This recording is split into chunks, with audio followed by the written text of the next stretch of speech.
Hello everyone and welcome to a new video of cinematic composing. I'm Alejandro, instructor here. If you probably have seen the last video I did published here like 2 weeks ago, it was about making a template only with VSL Synchron Prime Edition plus free instruments from VSL and all in Logic Pro. You probably can see the video also. We will leave the link here in the description. So I promised in that video that I would show you what this template can do. Let's listen to the piece.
It's unbelievable, but I made all this only with the Synchron Prime plus the free instruments of Vienna, okay, plus some free Logic stock plugins, and featuring the two pianos that now are in sale, which is like the German 1904 and the Bosendorfer Imperial, okay, for the more orchestral cinematic part, and for the intimate I use the German one, which is a Bechstein. Okay, so now I'm gonna show you more or less through the process, okay? So we will start of how it was at the beginning. So I started with some sort of sketch like this. So the first thing I had to do is to find the right tempo, right time signature, right key. And then I started to jam and to get to ideas in my piano. I really knew that from the beginning that I wanted to do something like more intimate at the beginning, more big and orchestral at the end. So it started with just like sketching with the piano here.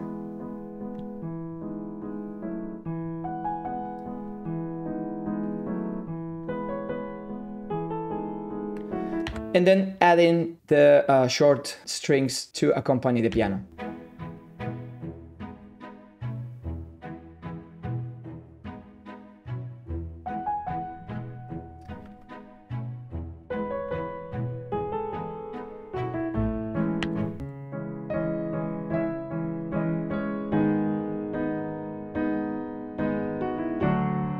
It's more or less the chords, just some little sketching. So in the second step, what I did is already like making some curves to create ritardando here at the end of the first piano introduction. And later I knew that for the orchestral part, I would need a more powerful piano. So I added this VSL Bosendorfer Imperial and just created this sort of a Rachmaninoff style here, like with this left hand, very virtuosistic.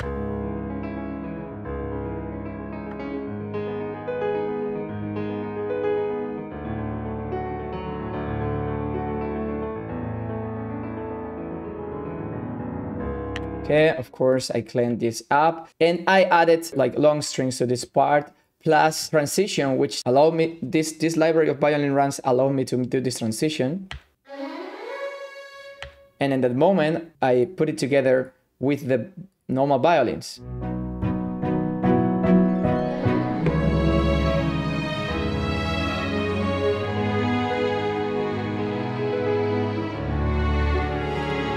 And you can see that it's quite with counterpoint between all the violin 1 and violin 2. They have counterpoints also with the viola. Sounds really, really nice. Okay, and now it's more like long attacks instead of short attacks like before. All right, so after I have finished this, what I did is trying to orchestrate a bit what I already had. I tried to put the basses to the low brass and to the low woodwinds, and trying this middle part, this transition, this bridge, to orchestrate it with the woodwinds too. Sometimes it would be like just a copy and adjusting to the range of the violins or strings to the woodwinds, and some of them were new.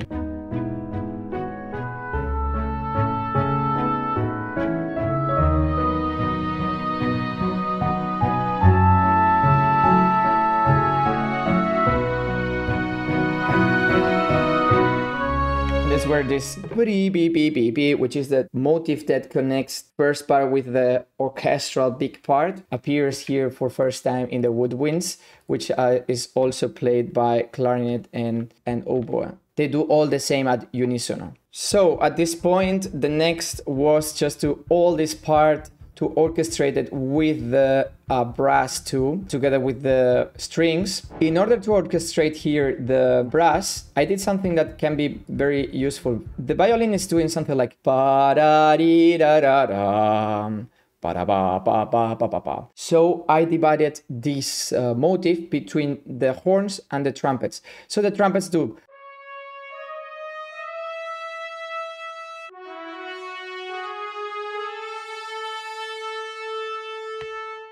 and the horns do.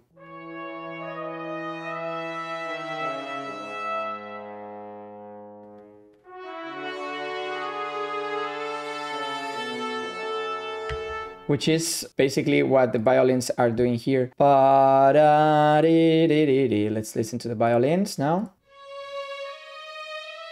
Horns.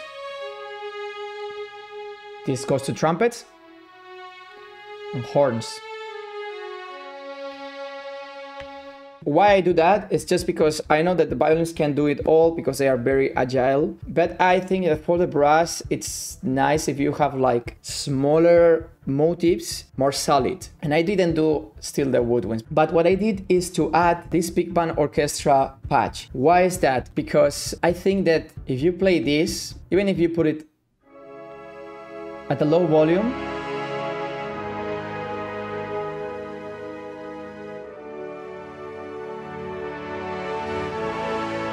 it's gonna help to blend the whole orchestra.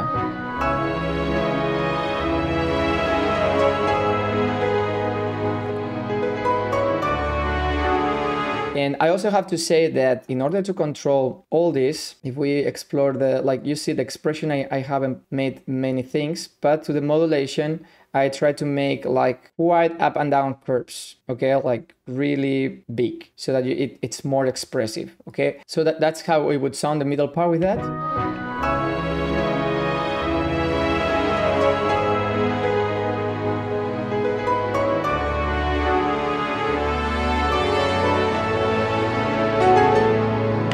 So the next step, what I did is to add the woodwinds here. All in all, what I have done is everything was so legato, so long in the middle. So I wanted to have like something more dynamic, just to not to cut the pum pum pum pum pum, because then there is only the piano which is working here like as an engine. So I wanted to add, and I did this with the flutes, just short notes. It would be the same idea with the clarinets, but instead of long notes, just like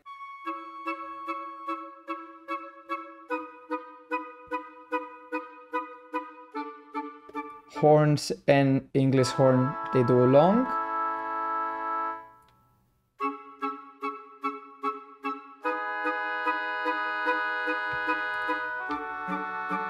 With the bass clarinet.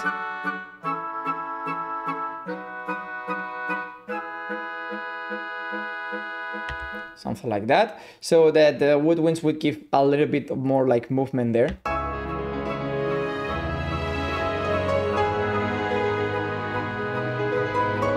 Alright, so at this point I had almost all my composition done, except probably adding the percussion, but I wanted to already have a balance between all of my orchestra in order to start mixing. So what I have done is already like thinking about the volumes, the panning, the positioning and all. So for example, I started here with the violins. So I applied here like a panning, stereo pan, which will position a little bit towards the left to the violin ones and a little bit close just to give more space for all the instruments, okay? As soon as you start adding new instruments on top of that, they are all gonna want to take the same sonic space so that everyone has a little bit of space. So that's what I did at violin 1, that's what I did violin 2, violas, cello, and basses. It's just like a little cut. On top of that, I have changed the microphones, okay? I work with this classic microphone because I want to have like a more warm sound during the composing, to not to feel it like too dry and too, I don't know, cold somehow. But at this stage, I already have my composition. I already know how it sounds. And I know that I'm gonna add a reverb later. So what I'm gonna do, I still want more control of the dry and wet signal. So I always go and choose closed microphones, okay? And then if you listen it now, you will notice that it actually sounds a little bit more poor.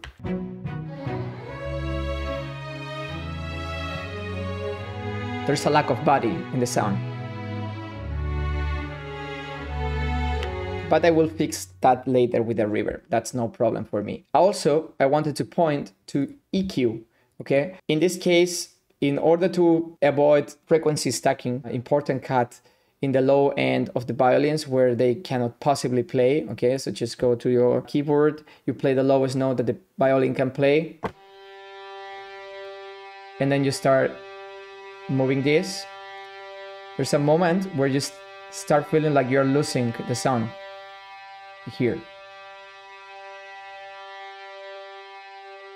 So here more or less is good. So for protection, I still go a little bit backwards. And this I do it with everything. And also for the basses, if I think that there's some kind of muddy frequencies that can be bothering, I just put them down too. Okay, and I would do this for the woodwinds and for the brass as well. So the next step is actually start adding the enhancers, the percussion. And as you can see, I have been very gentle. I think it's better if it just goes to the right points and not overload the composition with a lot of percussion, unless it's a really percussive track. So in this case, I added some suspended cymbal here. So for example, the snare drum is just for little details. With a triangle just to make it more beautiful. And then glockenspiel doing the same melody of the violins, the piatti together with the bass drum. In concert terms, just like creating some sort of sort of that, just to create like more feeling of movement. Okay, you probably can feel it now. Rolls of the timpani.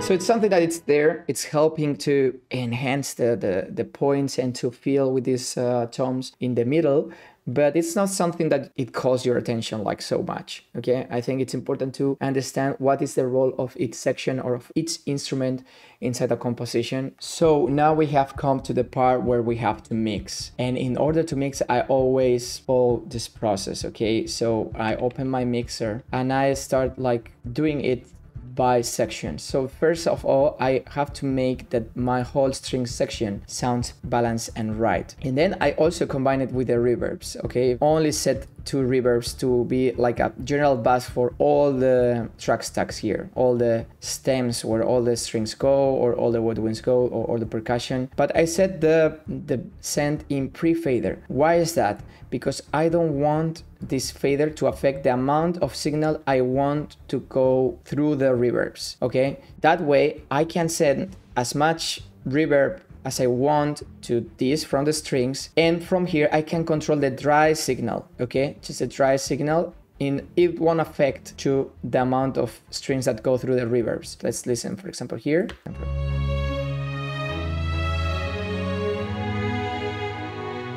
More dry. Let's try.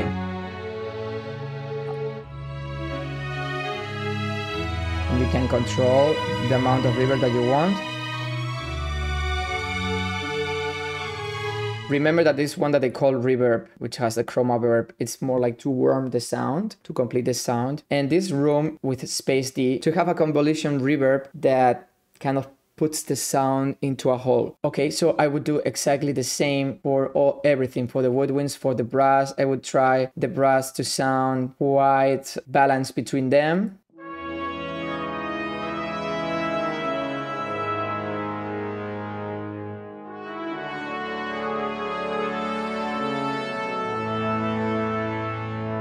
As you can see, I haven't touched much the faders here. They are all of them in 0. And that's because I control better the volume between the instruments from the modulation, from the dynamics that they are playing. That's always more realistic. Of course, you can make corrections here, and I have, but I prefer to control it through the MIDI and to say if the trumpet, for example, would be sounding way higher, way louder than it should, it's probably because it's playing like a fortissimo where it should be perhaps playing just forte. Okay, so I just try to control it from here. Okay, so you select this and then I can drag it down or up. Okay, so the last step would be to make a good stereo out. And I haven't used much, just here EQ, compressor from Logic, and a limiter, because this is like metering, and this is just an adjustments for my room, for my mixing. But it sounds good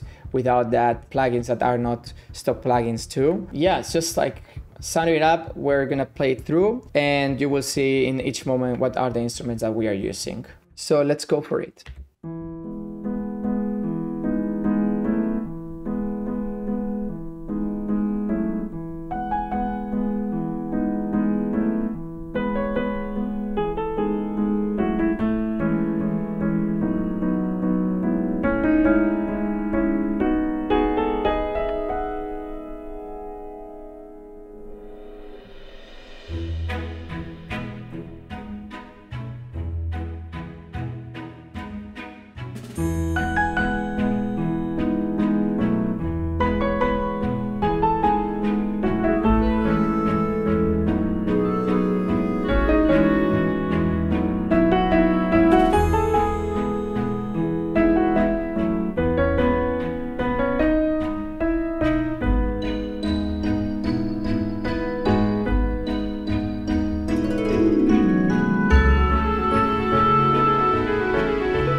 And just as a last thing, in order to know when you're mixing that good and when you're orchestrating good, my take on that is when I can hear everything. And not everything is on top, when not everything is like calling your attention. But if I focus on the woodwinds, I can hear the pum, pum, pum, pum. If I focus on the horns, I can hear the pa, pa, pa, pa, pa, pa. Everyone has their own space, even though they are not probably in the foreground, but if you concentrate, they all appear in the scene and you can see them. They are not blurred and they are not like covered by someone else. Okay, so I hope that you have enjoyed that. That's the power of Synchron Prime Edition plus the pianos of VSL German 19.4 and Bosendorfer Imperial in some free instruments. And apart from that, everything is like mostly Logic stock, except a couple of plugins that I used. Okay, so I hope that you have enjoyed this track. Hope that it has inspired you. And I hope to see you in the next video. Just click on like if you liked it. Post comments if you like it too. I would love to receive your feedback. See you in the next time.